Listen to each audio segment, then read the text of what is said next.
শহীদ কাপুর আবারও পরিচালক বিশাল বর্তাবাজের সাথে জুটি বেঁধেছেন তার আসন্ন সিনেমা ওরুমিওতে। সিনেমাটি একটি গ্যাংস্টার ড্রামা হিসেবে বিবেচিত হয়েছে, যা মুম্বাইয়ের অপরাধ জগতের গভীরে একটি স্টাইলাইজ ওয়েস্টার্ন সেটের ইঙ্গিত দেয়। আর সিনেমার নির্মাতারা ট্রেলারটি প্রকাশ করেছেন, যা প্রকল্পটিকে ঘিরে কৌতূহল তৈরি করেছে। ট্রেলারে শহীদ কাপুরকে একজন সত্যিকারের অ্যাকশন তারকা হিসেবে দেখা যাচ্ছে।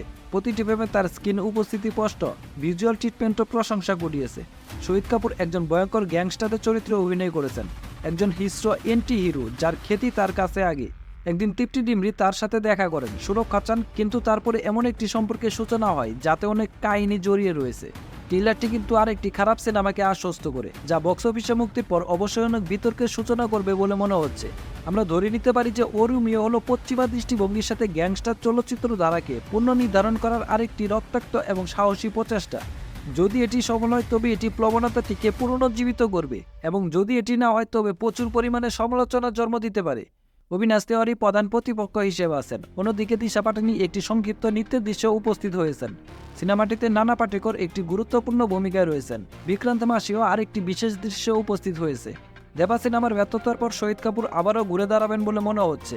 ওরুমিও তাকে শক্তিশালী প্রবর্তন করতে সাহায্য করতে পারে।